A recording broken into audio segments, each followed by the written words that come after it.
মানে এগুলো জোর করে হিয়ারিং এ ডেকে যে কোনো ভাবে বাস্তুহীন করে দেওয়া, গৃহহীন করে দেওয়া, এটাই হলো তার লক্ষণ। আমি কয়েকটা বিওলের সঙ্গে কথা বলেছি, ভালো ভালো ব্যক্তির সঙ্গে কথা বলেছি। কিছু মানুষকে বাদ দেবেই দেবে, কিছু মানুষকে বাদ দেবেই দেবে। দেখেলেন, এ পরিকল্পনা করে নিয়েছে। সোশ্যাল মিডিয়ায় দেখছিলাম ইতিমধ্যে বিভিন্ন স্টেট, বিভিন্ন রাজ্যে ডিটেনশন ক্যাম্প বানাবার নির্দেশও জারি করেছে। আমি সোশ্যাল মিডিয়ায় দেখছি। এটা সব মিলিয়ে কিন্তু সিচুয়েশন ভালো না, পরিস্থিতি খুব খারাপ জায়গায় যাচ্ছে। গণতান্ত্রিক পদ্ধতিতে আন্দোলন, আইনকে মান্যতা দিয়ে আন্দোলন করা ছাড়া দ্বিতীয় রাস্তা নাই। আর স্রষ্টাকে ডাকা, বৈধ নাগরিক কিনা সেটা প্রমাণ করতে চাইছে। তাহলে বুঝতে পারছেন কি অবস্থা চলছে। এই জন্য সিচুয়েশন খুব একটা ভালো নয়। আর এভাবে যদি চলতে থাকে পরিস্থিতি কিন্তু খুব খারাপ জায়গায় গড়াবে। এখনই অনেক জায়গায় আন্দোলন, হইচই, রাস্তা অবরোধ ইত্যাদি ইত্যাদি চলছে। এরপরেও কিন্তু আরো খারাপ জায়গায় যাবে। 14 তারিখের পরে, 14 ফেব্রুয়ারির পরে, সম্ভবত ফেব্রুয়ারি না, 14 ফেব্রুয়ারি ডেট দিয়েছে। 14 ফেব্রুয়ারির পরে কিন্তু মনে রাখবেন আরো খারাপ জায়গায় যাবে। এটা মানুষের জীবনকে হরণ করার চক্রান্ত চলছে, মানুষের নাগরিকত্ব কেড়ে নেওয়ার চক্রান্ত চলছে, মানুষকে গৃহহীন করে দেওয়ার একটা পরিকল্পনা করা হয়েছে, বাস্তুহীন করে দেওয়ার পরিকল্পনা হয়েছে। সিচুয়েশন খুব খারাপ, খুব খারাপ। এজন্য পরিস্থিতি খুব খারাপ জায়গায় যাচ্ছে। কথা বুঝে আসছে। যখন তারা এই এসআইআর লাগু করবে বলে পরিকল্পনা করেছিল, খালি বলেছিল 2002 সালে লিস্টে নাম থাকলেই হবে, বাস এতটুকু। খালি ফর্ম ফিল আপ করে জমা দিন, লিস্টের নাম আছে। আরে বাবা, আপনি তো কারো না কারোর একটা আত্মীয় সূত্র ধরে আপনি ম্যাপিং করবেন, সে বাপ হোক, দাদু হোক, পরদাদু হোক, জানো না জানো। তো এই বলে আপনাকে হালকা করে খালি ফর্মটা ফিল আপ করিয়ে নিয়েছে। এখন একটার পর একটা নিত্য নতুন আইন করে আপনাকে বাস্তুহীন করে দিতে চলেছে। এই সিচুয়েশন খুব খারাপ। কিছু নেতা মন্ত্রী সেই সময় বলেছিল অসুবিধা কি আছে, আমরা বলছি কোনো সমস্যা হবে না, আপনারা খালি ফর্মটা ফিল আপ করে জমা দেন না। এখন দেখা যাচ্ছে নেতা মন্ত্রী, খেলোয়াড়, প্লেয়ার, নায়ক, গায়ক সবকে একেবারে লাইনে দাঁড় করিয়ে দিয়েছে। অমিতাভ সেনকে, যিনি নোবেল জয়ী, তিনাকেও লাইনে দাঁড় করিয়ে দিয়েছে। কদিন আগে দেখছিলাম আমি, কয়েকদিন আগে, যিনি নেতাজি সুভাষচন্দ্র বসু, তার বংশধর, তাকে পর্যন্ত লাইনে দাঁড় করিয়ে দিয়েছে। তারা বুঝতে পারছেন, খালি ওই দলের লোক হলে তবে ছাড়, বাকি কাউকে ছাড় না। যদি সেটাই হতো, আমরা জানি অনেক বাংলাদেশ থেকে লোকেরা এসে এখানকার নেতা হয়ে গেছে, এমএলএ হয়ে গেছে, এমপি হয়ে গেছে, কই তাদেরকে তো লাইনে দাঁড়াতে দেখছি না। তার মানে বুঝে যাচ্ছে এখানে একটা দ্বিচারিতার ব্যাপার চলছে। আপনি অবাক হয়ে যাবেন, এক একটা বুথ ভিত্তিক যদি এসআর হয়ে থাকে, 500 ভোটার যদি থাকে, 400 মুসলমানকে লাইনে দাঁড় করিয়ে দিচ্ছে, কোথাও 350 মুসলমানকে লাইনে দাঁড় করিয়ে দিচ্ছে। এই 500 ভোটারের ভেতরে 350 ভোটারের কাছে হিয়ারিং এসে আর বুঝতে পেরেছেন। এই জন্য পরিস্থিতি খুব খারাপ জায়গায় যাচ্ছে। এইভাবে চলতে থাকলে কোন জায়গায় যে পৌঁছাবে আল্লাহই ভালো জানে। যাই হোক, আসেন, ভুল বুঝবেন না, স্রষ্টা সৃষ্টিকর্তাকে ডাকা ছাড়া দ্বিতীয় কোনো রাস্তা নাই। তিনি যদি দয়া করে হেফাজত করেন, নিশ্চিতভাবে আপনি মাথা তুলে বাঁচতে পারবেন। আর তিনি যদি মনে করেন যে এই বিপদ থেকে আমি আর বাঁচাবো না, তাহলে কিন্তু এই বিপদ থেকে উদ্ধার হওয়াটা খুব কষ্টকর, আর উপায় নাই। এজন্য আসুন, ফিরে আসতে হবে আমাদেরকে, আল্লাহমুখী হতে হবে, ইসলামের দিকে ধাবিত হতে হবে, আল্লাহর দিকে ফিরে আসতে হবে। একমাত্র বাঁচানেওয়ালা তিনি। এর থেকে গাফেল না করে দেয়, ঘুরিয়ে না দেয়, বিমুখ না করে দেয়, সরিয়ে না দেয়, যদি সরিয়ে দেয় কি হবে?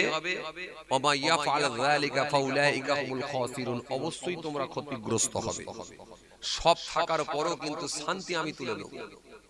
আজকে দেখেন মানুষের সব আছে, গাড়ি বাড়ি জমি জায়গা সব আছে, কিন্তু মানুষের ভিতরে একটা দুশ্চিন্তা ঢুকে গেছে। মানুষ একটা টেনশনের সঙ্গে যুক্ত হয়ে গেছে, একটা চিন্তিত হয়ে পড়েছে, কি হবে না হবে এই যে ব্যাপার। যার হিয়ারিং এ ডাক এসেছে তারও চিন্তা, যার হিয়ারিং পর্ব যে কমপ্লিট করে এসেছে তারও চিন্তা, ভোটার লিস্টে নাম উঠবে কি না উঠবে, এই যে নানা রকম ব্যাপার, একটা দুশ্চিন্তা মানুষের ভিতরে ঢুকিয়ে দিয়েছে।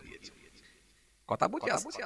এটা যদি প্রথমেই মানুষ যদি আন্দোলন করে, হিন্দু মুসলমান শিখ ইসাই যদি এক জায়গায় এসে একটা প্ল্যাটফর্ম তৈরি করে যদি গণতান্ত্রিক পদ্ধতিতে যদি আন্দোলন করত, নিশ্চিত এর একটা কোনো সুরাহা হতো। কিন্তু তখন কিছু মানুষ খুব সহজভাবে এটাকে নিয়েছিল, খুব ক্যাজুয়াল ভাবে নিয়েছিল, যে ফর্ম ফিল আপ করলেই হয়ে যাবে, কোনো ব্যাপার নাই, এর আগেও হয়েছে এটাও হচ্ছে, কোনো ব্যাপার নাই, খুব সহজভাবে নিয়েছিল। কিন্তু না, অনেক বুদ্ধিজীবীরা বলেছিলেন যে আসলে এটা এনআরসি হচ্ছে, এসআইআর নয়, খালি নামটাকে ঘুরিয়ে দেওয়া হয়েছে। আর সেটাই হচ্ছে, নাহলে আপনাকে সব খতিয়ে খতিয়ে দেখবে কেন? হিয়ারিং এ ডাকছে, নাম থাকার পরও ডাকছে। কি হয়েছে, সমস্যা কি? মোহয়াকার ময়ে ময়ে দ মোহাম্মদ আব্দুল খালেক। আর একটা জায়গায় হয়ে গেছে কি মোহয়াকার বিসর্গ মোহাম্মদ আব্দুল খালেক। এই মোহয়াকার ময়ে ময়ে দ আর মোহয়াকার বিসর্গ দুটি মোহাম্মদ, কিন্তু এটা শর্ট নেমে করা আছে, এটা ফুল ফর্ম না থাকার কারণেতে ব্যাস এবার আপনাকে হিয়ারিং এর ডাক। তাও যদি না হয়, একটা লোকের যদি 7টা ছেলে হয় বা 8টা ছেলে মেয়ে হয়, বড় ছেলের বয়স যদি 55 বছর হয়, বাপের বয়স যদি 75 বছর হয়, ছোট ছেলেটার বয়স তাহলে কত হবে? 7টা ছেলে মেয়ে, তার মানে ছোট ছেলের বয়স নিশ্চয়ই 25 থেকে 30 বছরের মধ্যে হবে। ব্যাস এই বাপের বয়সের সঙ্গে 15 বছরের তফাৎ হলে ডাকো, হিয়ারিং এ এসো। তাও যদি না হয়, 6টা ছেলে মেয়ে, তুমি বাপ হয়েছো কেন, হিয়ারিং এ এসো। তাও যদি না হয়, 4টে ছেলে মেয়ে হলেও 2টো ছেলে জুড়ে দিয়ে 6টা বানিয়ে দিয়ে হিয়ারিং এ এসো। কথা বলেন, যাবেন কোথায়? আমি সোশ্যাল মিডিয়ায় দেখছিলাম এক লোক, তার কাছে মিডিয়া গেছে, বাইট দিচ্ছেন, তিনি জিজ্ঞাসা করছেন যে আপনি কেন হিয়ারিং এ যাচ্ছেন? বলে আমাকে বলেছে যে আমার নাকি 6টা ছেলে মেয়ে, কিন্তু আসলে তো আমার 4টে সন্তান, আর 2টো সন্তান কোথায় গেল আমি এই জন্য খুঁজতে বেরিয়েছি। আর 2টো সন্তান কোথায় গেল? তার মানে আর 2টো সন্তান নেই, তাকেও হিয়ারিং এ। তার মানে এছাড়া আর দ্বিতীয় কোনো পথ নাই। এই জন্য ভাইরা আমার, বন্ধুরা আমার, সাথী মহব্বতের ভাইরা, সকলকে ফিরে আসতে হবে। আর যদি আমরা আল্লাহওয়ালা হয়ে যেতে পারি, নিশ্চিতভাবে তিনি হয়তো আমাদেরকে হেফাজত করবেন। কেন? বদরের প্রান্তে যখন 313 জন মানুষ, সেই সময় রাসূলুল্লাহ দোয়া করেছেন, আল্লাহ এই 313 জন ব্যক্তি আল্লাহ যদি নির্মূল হয়ে যায়, শেষ হয়ে যায়, আগামী দিনে আপনাকে ডাকবে কে? আপনাকে রব বলে ডাকবে কে? হে তরুণিয়া নওজওয়ান জামাকেরা, হে আমার মুরব্বিরা, এই জন্য যে সমস্ত হাজী সাহেবেরা মক্কা শরীফ থেকে মদিনা শরীফে যায়, যেতে যেতে দেখতে পায় একটা বালির পাহাড় আছে, বালির পাহাড়। এই পাহাড়টা হলো বালির পাহাড়। 1500 বছর হয়ে গেল, কত ঝড়, কত ঝাপটা, কত পানি, কত সুনামি, কত সাইক্লোন ওই পাহাড়ের উপর দিয়ে চলে গেছে, কিন্তু ওই বালির পাহাড় এখনো ঠিক একই ভাবে আছে। এই পাহাড়টা পাথরের পাহাড় নয়, এই পাহাড়টা হলো বালির পাহাড়, যে পাহাড়েতে আল্লাহ আকাশ থেকে ফেরেশতা নামিয়েছিলেন। ফেরেশতা নামিয়ে দিয়ে আল্লাহ জয় দান মুবারক শহীদ হয়ে গিয়েছিল, রক্তে জবিন লাল হয়ে গিয়েছিল। তায়েফবাসীরা আমার নবীর উপরে কি না অত্যাচার করেছিল, নবী জুলুমের শিকার হয়েছিল, নবী অত্যাচারের শিকার হয়েছিল, নবী দান্দান মুবারকটা শহীদ হয়ে গিয়েছিল, রক্তে জমিন লাল হয়ে গিয়েছিল। তায়েফের মানুষগুলো বাচ্চাদেরকে লেলিয়ে দিয়েছিল, ওই বাচ্চাগুলো পাথর কাঁকর পাথর আমার নবীর উপরে নিক্ষেপ করেছিল, নবীর পিঠের উপরে তারা উটের নাড়ি ভুঁড়িগুলোকে চাপিয়ে দিয়েছিল। ইয়া রাসূলুল্লাহ, একবার অনুমতি দেন, উহুদ পাহাড় তুলে নিয়ে এসে চাপিয়ে দিয়ে ওদেরকে নির্মূল করে দেব। নবী কাঁদতে কাঁদতে বলেছিলেন, শোনো ফেরেশতা, আমি আল্লাহর দরবারে চাই না ওদেরকে নির্মূল করে দেয়া হোক, এটা আমি চাই না। ওরা আমাকে জানে না, ওরা আমাকে চেনে না, ওরা আমাকে বোঝে না, তাই আমার উপরে নির্মমভাবে অত্যাচার করেছে। আর যদি ওরা মারাই যায়, তাহলে আগামী দিনে আমাকে নবী বলে কে ডাকবে? আর আমার আল্লাহকে আল্লাহ বলে ডাকবে কে? ডাকার লোক থাকবে না। সুতরাং আল্লাহর দরবারে আমি দোয়া চাই, আল্লাহ এদেরকে তুমি হেফাজত করো, আল্লাহ এদেরকে তুমি হেদায়েত করো, এদেরকে তুমি হেদায়েত করো, এদেরকে তুমি হেদায়েত করো। নবী হেদায়েতের দোয়া চেয়েছিলেন, আর নবী বলেছিলেন একান্ত যদি হেদায়েত না হয়, এদের পরবর্তী জেনারেশন যারা আসবে তাদেরকে তুমি হেদায়েত করো। নবী হেদায়েতের দোয়া চেয়েছিলেন, সেই হেদায়েতের দোয়া আল্লাহ বলছেন তোমরাও চাও, আর তোমরা ধৈর্য ধারণ করো, তোমরা এড়িয়ে চলো, আর আমার দরবারে দোয়া চাও। সুতরাং এই আল্লাহর দরবারে দোয়া চাওয়া ছাড়া আর হেদায়েতের দোয়া চাওয়া ছাড়া আর দ্বিতীয় কোন রাস্তা আছে বলে আমার মনে হয় না। গোটা পৃথিবীতে মুসলমান মার খাচ্ছে, তাকিয়ে দেখো, ইরাক থেকে শুরু করে, ফিলিস্তিন থেকে শুরু করে, মায়ানমার থেকে শুরু করে, আফগানিস্তান থেকে শুরু করে, সিরিয়া থেকে শুরু করে, ফিলিস্তিন থেকে শুরু করে, সারা ভারতবর্ষের বিভিন্ন স্টেট বিভিন্ন রাজ্যের দিকে তাকান, উত্তরপ্রদেশ থেকে শুরু করে, বিহার থেকে শুরু করে, আসাম থেকে শুরু করে, বিভিন্ন স্টেট বিভিন্ন রাজ্যের দিকে তাকান, সর্বত্র মুসলমান মার খাচ্ছে।